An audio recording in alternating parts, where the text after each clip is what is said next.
అసలు కేసీఆర్ సారు 10 ఏళ్ల పాలన చేసిన అప్పెంతో ఎరికేనారా నీకు? 7 లక్షల కోట్లు. మన 7 లక్షల కోట్లు 7 లక్షల కోట్లు అనకు అలకదా కూడా.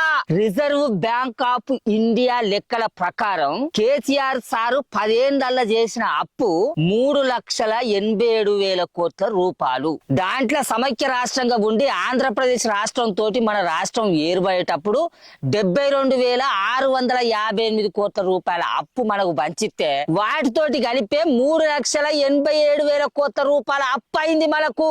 అట్లా చేసిన అప్పులతోనే కేసీఆర్ సారు జిల్లాకో కలెక్టర్ భవంతిని కట్టించిండు, మండలానికో గురుకులాన్ని కట్టించిండు, కాళేశ్వరం ప్రాజెక్టును కట్టించిండు, యాదాద్రి నరసన్న గుడి కట్టించిండు, మెడికల్ కాలేజీలు కట్టించిండు, సర్కార్ దవాఖానలు బాగు చేపించిండు, రైతులకు రైతు బంధు, రైతు బీమా, కళ్యాణ లక్ష్మి ఇట్లా చెప్పుకుంటే పోతే బొచ్చడి పనులు చేపించిండు కేసీఆర్ సారు.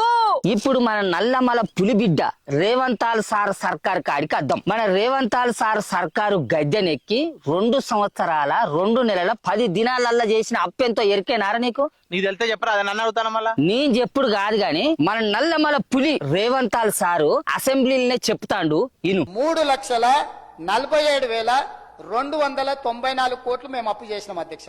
ఎప్పటి నుంచి? 1/12/2023 నుంచి అధ్యక్ష. బాగా సభ్యులందరూ వినాలి. మంచిగా నాటిను 28/2/2026 వరకు దాదాపుగా ఈ 27 నెలలలో మేము తెచ్చిన అప్పు 3,47,294 కోట్ల అధ్యక్ష. ఆ అప్పుతోటి ఏం చేసిండ్రా? ఓ బళ్ళు కట్టించిల్లా, ఓ గుళ్ళు కట్టించిల్లా, ఓ రోడ్లు వేసిండ్లా, ఓ ప్రాజెక్టు కట్టించి రైతుల పొలాలకు నీళ్లు బారిచ్చిల్లా. ఏం చేసిండు చెప్పరా అప్పుతోటి? 6 గ్యారెంటీలు అమలు కోసం అప్పు చేస్తాను కావచ్చే.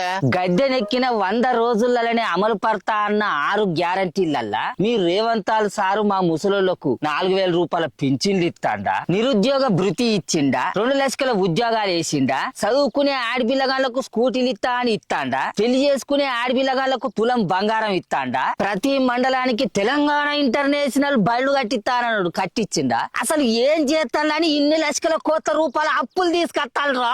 మన నల్లమల పులి ఇప్పుడు తీసుకొచ్చిన అప్పు ప్రకారం ఏడాదికి ఎన్ని లక్షల కోట్ల అప్పు అవుతుందో ఎరికేనారా?